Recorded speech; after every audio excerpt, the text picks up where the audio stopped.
ದೇವರ ಅತಿ ಪರಿಶುದ್ಧವಾದ ನಾಮಕ್ಕೆ ಮಹಿಮೆ ಆಗಲಿ. ಕ್ರಿಸ್ತನ ಮೂಲಕವಾಗಿ ದೇವರು ಲೋಕಕ್ಕೆ ಮತ್ತೊಂದು ಹೊಸ ಮುಂಜಾನೆಯನ್ನು ದಯಪಾಲಿಸಿದ್ದಾರೆ. ಹಾಗಾಗಿ ನಾವು ದೇವರಿಗೆ ಕೃತಜ್ಞತ ಹೃದಯ ಉಳ್ಳವರಾಗಿರೋಣ. ಈ ದಿನದ ಧ್ಯಾನ ದೇವರ ವಾಕ್ಯ ಭಾಗ ಆದಿಕಾಂಡ 30ನೇ ಅಧ್ಯಾಯ 43ನೇ ವಾಕ್ಯ. ಈ ಪ್ರಕಾರ ಯಾಕೋಬನು ಅತ್ಯಧಿಕವಾಗಿ ಅಭಿವೃದ್ಧಿಯಾದ್ದರಿಂದ ಬಹು ಕುರಿಗಳು, ದಾಸದಾಸಿಯರು, ಒಂಟೆಗಳು, ಕತ್ತೆಗಳು ಅವನಿಗೆ ದೊರೆತವು. ದೇವರಿಗೆ ಸ್ತೋತ್ರ. Genesis chapter 30, word 43. In this way, Jacob became very wealthy. He had money, flocks, slaves, camels and donkeys. ದೇವರಿಗೆ ಸ್ತೋತ್ರ. ವಾಕ್ಯ ಭಾಗ ನೋಡ್ತಾ ಇದ್ದೀವಿ ಪ್ರೀತಿ ಮಕ್ಕಳೇ. ವಾಕ್ಯ ಭಾಗದಲ್ಲಿ ಕರ್ತನು ಸರ್ವಶಕ್ತಂತ ದೇವರು ಈ ಮುಂಜಾನೆ ಸಮಯದಲ್ಲಿ ನಮ್ಮ ಸಂಗಡ ಮಾತನಾಡ್ತಾ ಇದ್ದಾರೆ. ವಾಕ್ಯ ಭಾಗ ಈ ಪ್ರಕಾರ, ದೇವರಿಗೆ ಸ್ತೋತ್ರ. ಯಾವ ಪ್ರಕಾರ ಅಂತ ನೋಡೋದಾದರೆ, ವಾಕ್ಯ ಭಾಗ ಹಿಂದಿನ ಭಾಗದಲ್ಲಿ ನೋಡೋದಾದರೆ, ಯಾಕೋಬನು ಅಧಿಕವಾಗಿ ಆಶೀರ್ವಾದವನ್ನು, ಇಷ್ಟು ದೊಡ್ಡ ಆಶೀರ್ವಾದವನ್ನು ಹೊಂದೋದಕ್ಕೆ ಕಾರಣ ಏನು ಅಂದರೆ ಯಾಕೋಬನ ಪರಿಶ್ರಮನ. ಹೌದು, ಬಟ್ ಅದರಿಂದ ಶ್ರಮ ಇತ್ತ, ಖಂಡಿತವಾಗ್ಲೂ ಶ್ರಮ ಇತ್ತೆ. ದೇವರಿಗೆ ಸ್ತೋತ್ರ. ಯಾಕೋಬನು ತನ್ನ ತಂದೆಯ ಮನೆಯಿಂದ ಬೇಷಬಾದಿಂದ ಲಾಬಾನನ ಬಳಿಗೆ ಒಂದು ಸನ್ನಿವೇಶದಲ್ಲಿ, ಕಾರಾನಿಗೆ ಒಂದು ಸನ್ನಿವೇಶದಲ್ಲಿ ಯಾಕೋಬನೇ ಹೋಗಿ ಹೇಳ್ಕೊತಾ ಇದ್ದಾನೆ. ಅಲ್ಲಿ ತನ್ನ ಮಾವನ ಬಳಿಗೆ ಹೋಗ್ಬಿಟ್ಟು ಲಾಬಾನನ ಬಳಿಗೆ, ನಾನು ನಿನ್ನ ತಂಗಿ ಮಗನಾಗಿದ್ದೇನೆ, ನಾನು ನಿನ್ನ ಬಳಿಗೆ ಬಂದಿದ್ದೇನೆ, ಈ ಥರ ಪರಿಚಯ ಹೇಳ್ಕೊತಾನೆ. ಪರಿಚಯ ಹೇಳ್ಕೊಂಡಾಗ ಯಾಕೋಬನಿಗೆ ಅವನು ಹೇಳ್ತಾನೆ, ನಾನು ನಿನ್ನ ಮಗಳನ್ನ ಪ್ರೀತಿ ಮಾಡಿದ್ದೇನೆ, ರಾಹೇಲನ್ನು, ಆಕೆ ನಾನು ಕೊಟ್ಟು ಮದುವೆ ಮಾಡು, ಅದಕ್ಕೆ ಮುಂಚೆ ನಾನು 7 ವರ್ಷ ನಿನಗೆ ಸೇವೆ ಸಲ್ಲಿಸ್ತೇನೆ ಅಂತ. 7 ವರ್ಷ ಸೇವೆ ಸಲ್ಲಿಸಾಯಿತು, ಮದುವೆ ಮಾಡುವಂಥ ಸನ್ನಿವೇಶ ಬಂತು.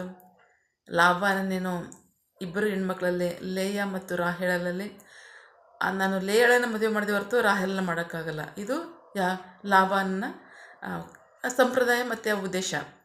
ಅವನು ಹಾಗೆ ಮಾಡ್ತಾನೆ. ಹಾಗೆ ಮಾಡಿದಾಗ ಅದು ಯಾಕೋಬನಿಗೆ ಮೋಸ ಆಗುತ್ತೆ. ಯಾಕೋಬನಿಗೆ ಹೇಳ್ತಾನೆ, ಲಾಬಾನನ್ನು ತಿರುಗಿ 7 ವರ್ಷ ಸೇವೆ ಮಾಡು, ಆಗ ರಾಹೇಲನ್ನ ಕೊಡ್ತೀನಿ ಅಂತ. ತಿರುಗಿ 7 ವರ್ಷ ಸೇವೆ ಮಾಡ್ತಾನೆ, ರಾಹೇಲನ್ನು ಕೊಡ್ತಾಳೆ.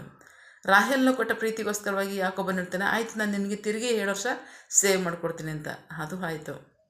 ಈಗ ಯಾಕೋಬನ್ ಹೇಳ್ತಾ ಇದ್ದಾನೆ, 21 ವರ್ಷ, 21 ವರ್ಷ ಸೇವೆ ಮಾಡಿದ್ಮೇಲೆ, ನಾನು ಇಷ್ಟು ವರ್ಷ ನಿನಗೋಸ್ಕರ ನಾನು ಮಾಡಿದ್ದೇನೆ, ನನಗೋಸ್ಕರನು. ಅಷ್ಟೊತ್ತಿಗೆ ಯಾಕೋಬನಿಗೆ ಹೆಂಡತಿ ಮಕ್ಕಳೆಲ್ಲ ಇರ್ತಾರೆ. ನಿನಗೋಸ್ಕರ ನಾನು ಇಷ್ಟು ವರ್ಷ ಮಾಡಿದ್ದೇನೆ, ಈಗ ನನ್ನ ಕುಟುಂಬಕ್ಕೋಸ್ಕರ ನಾನು ಏನಾದರೂ ಮಾಡಬೇಕು, ನಾನು ಸಂಪಾದನೆ ಮಾಡ್ಕೋಬೇಕು, ಹಾಗಾಗಿ ನನಗೆ ಸಂಬಳವನ್ನು ಕೊಡು ಅಂತ. ಕುಟುಂಬವನ್ನೇನೋ ಲಾಭವನ್ನೇ ನಿರ್ವಹಿಸ್ತಾ ಇರ್ತಾನೆ, ಬಟ್ ಸಂಬಳ ಕೊಡು ಅಂತ ಹೇಳಿದಾಗ ಅವ್ನು ಸಂಬಳ ಫಿಕ್ಸ್ ಮಾಡ್ತಾನೆ. ಅದರಲ್ಲೂ ಸಹ ಲಾಭನೂ ಯಾಕೋಬನಿಗೆ ಮೋಸ ಮಾಡೇ ಮಾಡ್ತಾನೆ. ಬಟ್ ಯಾಕೋಬನ ಅದನ್ನೇ ಒಪ್ಕೋತಾನೆ. ಬಟ್ ವಾಕ್ಯ ಹೇಳುತ್ತೆ, ಯಾಕೋಬನ ಸಂಗಡ ಯೆಹೋವನು ಇದ್ದನು ಅಂತ. ದೇವರಿಗೆ ಸ್ತೋತ್ರ.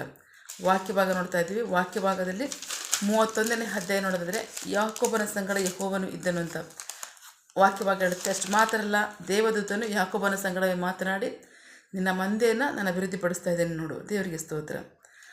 ಆ ವಾಗ್ದಾನದ ಪ್ರಕಾರವಾಗಿ ಯಾಕೋಬನು ಅಧಿಕವಾಗಿ ಆಶೀರ್ವದಿಸಲ್ಪಡ್ತಾನೆ ಅಂತ ವಾಕ್ಯ ಹೇಳ್ತದೆ. ದೇವರಿಗೆ ಸ್ತೋತ್ರ.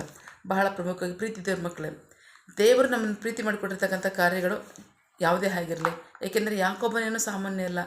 ಇಸಾಕನ ಆಶೀರ್ವಾದವನ್ನು ಹೊಂದ್ಕೊಂಡಿದ್ದವನು, ಇಡೀ ಭೂಮಿಗೆಲ್ಲ ಆಶೀರ್ವಾದವಾಗಿ ಜೀವಿಸಬೇಕಾಗಿರ್ತಕ್ಕಂಥವನು.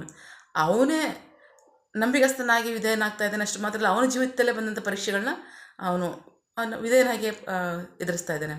ಈಗ ವಾಕ್ಯವಾಗಿ ಹೇಳುತ್ತೆ, ನಮಗೆ ಕೊಡಲ್ಪಟ್ಟಿರ್ತಕ್ಕಂಥ ಕೆಲಸ ಯಾವುದೇ ಆಗಿರಲಿ, ಅದರಲ್ಲಿ ನಂಬಿಗಸ್ತರಾಗಿ ವಿಧೇಯರಾಗ್ರಿ ಅಂತ ವಾಕ್ಯ ಹೇಳ್ತದೆ. ದೇವರಿಗೆ ಸ್ತೋತ್ರ. ನೋಡೋಣ, ಕೊಲೊಸ್ಸೆಯವರಿಗೆ ಬರೆದ ಪತ್ರಿಕೆ 3ನೇ ಅಧ್ಯಾಯದಲ್ಲಿ 22ನೇ ವಾಕ್ಯದಿಂದ 25ನೇ ವಾಕ್ಯದವರೆಗೆ. ಕೊಲೊಸ್ಸಿಯನ್ಸ್ ಚಾಪ್ಟರ್ 3 ವರ್ಡ್ 22 to 25.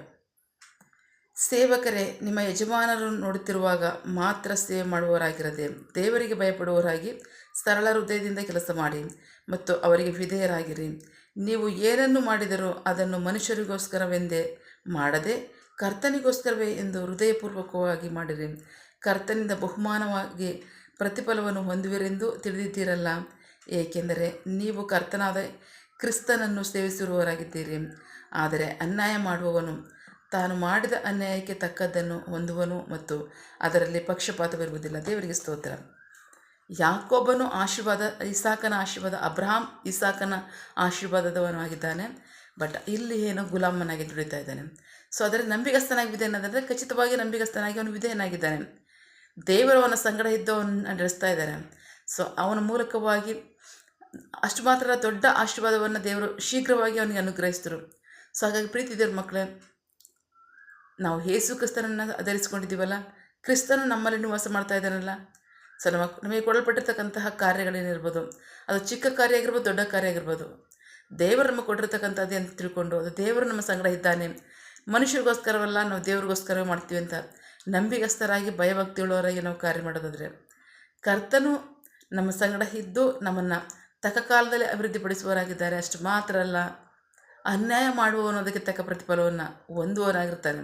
ಸೊ ದೇವರು ನ್ಯಾಯಾಧಿಪತಿ ಆಗಿರ್ತಾನೆ. ಹಾಗಾಗಿ ನೀವೇನೇ ಯಾವುದೇ ದೊಡ್ಡ ಎಷ್ಟೇ ಜ್ಞಾನಿಗಳಾಗಿರ್ಬೋದು, ವಿವೇಕಿಗಳಿಗಾಗಿರ್ಬೋದು, ಅಷ್ಟು ದೊಡ್ಡ ವಿದ್ಯಾಭ್ಯಾಸ ನಿಮಗಿರ್ಬೋದು, ನಿಮಗೆ ಕೊಡಲ್ಪಟ್ಟಿರ್ತಕ್ಕಂಥ ಜವಾಬ್ದಾರಿ ಕಾರ್ಯ ಎಷ್ಟೇ ಚಿಕ್ಕದಾಗಿರ್ಬೋದು, ನಂಬಿಗಸ್ತರಾಗಿ ವಿಧೇಯರಾಗಿ ಅಂತ ವಾಕ್ಯ ಹೇಳುತ್ತೆ.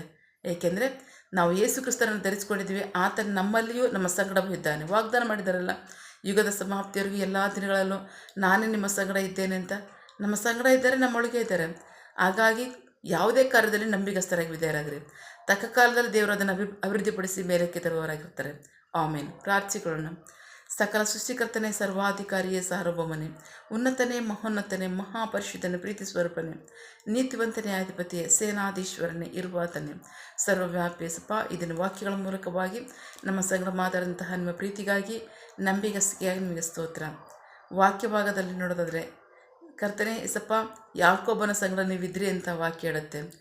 ಹಾಗಾಗಿ ಯಾಕೋಬನ ಸಂಗಡ ನೀವು ಇದ್ದಿದ್ದರಿಂದ ಅವನಿಗೆ ಬಂದಂಥ ಪರೀಕ್ಷೆಯಲ್ಲಿ, ಉಂಟಾದಂಥ ಸಮಸ್ಯೆಯಲ್ಲಿ, ಉಪದ್ರವದಲ್ಲಿ ನಂಬಿಗಸ್ತನಾಗಿ ಅವನು ವಿಧೇಯನಾಗೋದಕ್ಕೆ ನೀವು ಸಹಾಯ ಮಾಡಿದ್ದೀರಾ. ಅವನು ವಿಧೇಯನಾಗಿದ್ದಾನೆ. ತಕ್ಕ ಕಾಲದಲ್ಲಿ ಯಾಕೋಬನ ನೀವು ಅಧಿಕವಾಗಿ ಆಶೀರ್ವದಿಸಿದ್ದೀರಾ. ಆಮೇನ್. ಏಸಪ್ಪ, ನಿನ್ನ ಜನರಿಗೆ ಒಳ್ಳೆಯ ಮನಸ್ಥಿತಿಯನ್ನು, ಹೃದಯವನ್ನು ಕೊಡಿ. ನೀವು ಅವ್ರಿಗೆ ಯಾವ ಕಾರ್ಯವನ್ನು ಕೊಟ್ಟಿದ್ದೀರಾ, ಆ ಕಾರ್ಯದಲ್ಲಿ ಅವರು ನಂಬಿಗಸ್ತರಾಗಿ ವಿಧೇಯರಾಗಿ ಆ ಕಾರ್ಯವನ್ನು ಜವಾಬ್ದಾರಿಯುತವಾಗಿ ಮಾಡಿ, ನಿಮಗೆ ಭಯಪಟ್ಟು ಅವರು ಕಾರ್ಯ ಮಾಡಿ, ನೀವು ತಕ್ಕ ಕಾಲದಲ್ಲಿ ನನ್ನ ದೇವರಿಂದ ಆಶೀರ್ವಾದವನ್ನು ಅವ್ರು ಹೊಂದ್ತೇನೆ ಅಂತ ನಂಬಿ ಆ ಕಾರ್ಯವನ್ನು ಮಾಡಿ, ನಿಮ್ಮ ಆಶೀರ್ವಾದಕ್ಕೋಸ್ಕರವಾಗಿ ಅವರು ನಿರೀಕ್ಷೆ ಉಳ್ಳವರಾಗಿ, ನೀವು ಅವ್ರನ್ನ ಕಾಲವು ಸಮೀಪಿಸಿದಾಗ ಅವ್ರನ್ನ ಆಶೀರ್ವದಿಸಿ ಅಧಿಕವಾಗಿ ಅವ್ರನ್ನ ಅಭಿವೃದ್ಧಿಪಡಿಸುವವರಾಗಿದ್ದೀರಾ. ಅದಕ್ಕಾಗಿ ಸ್ತೋತ್ರ. ನಿನ್ನ ಜನರು ಕೈಟ್ ಮಾಡ್ತಕ್ಕಂಥ ಕೆಲಸವನ್ನು ಆಶೀರ್ವದಿಸು, ಅವರ ಅಗತ್ಯಗಳನ್ನ ಪೂರೈಸು, ಕೊರತೆಗಳನ್ನ ನೀಗಿಸು. ಆಮೇನ್. ಯಾವ ಕಾರ್ಯದಲ್ಲಿ ಅವರು ನಿರೀಕ್ಷೆ ಉಳ್ಳವರಾಗಿದ್ದಾರೆ, ಆ ಕಾರ್ಯದಲ್ಲಿ ತಕ್ಕ ಕಾಲದಲ್ಲಿ ಅವರು ಅದನ್ನು ಹೊಂದ್ಕೊಳ್ಳಿ. ನಿಮಗೆ ಮಹಿಮೆಯಾಗಲಿ, ಜನರಿಗೆ ರಕ್ಷಣೆ ಆಶೀರ್ವಾದ ಉಂಟಾಗಲಿ. ಆಮೇನ್. ಪ್ರಾರ್ಥನೆ ಕೇಳಿದ ಪ್ರೀತಿಗಾಗಿ ನಿಮಗೆ ಸ್ತೋತ್ರ. ನಮ್ಮ ಪ್ರಾರ್ಥನೆಯನ್ನು ನಮ್ಮ ರಕ್ಷಕನಾಂತ ಯೇಸು ಕ್ರಿಸ್ತರ ಅತಿ ಪರಿಶುದ್ಧವಾದ ನಾಮದಲ್ಲಿ ಪ್ರಾರ್ಥಿಸಿ ನಿಮ್ಮ ಪಾದಗಳು ಸಲ್ಲಿಸಿ ನಾವು ಬೇಡುವಂತಿದ್ದೇವೆ ನಮ್ಮ ಜೀವಗಳ ತಂದೆ. Amen. God bless you all. ದೇವರು ತಾನೇ ಇದರ ವಾಕ್ಯಗಳ ಮೂಲಕವಾಗಿ ನಮ್ಮ ಸಂಗಡ ಮಾತನಾಡಿದ್ದಾರೆ, ನಮ್ಮನ್ನು ಆಶೀರ್ವದಿಸಿದ್ದಾರೆ. ಆಮೇನ್. All the best.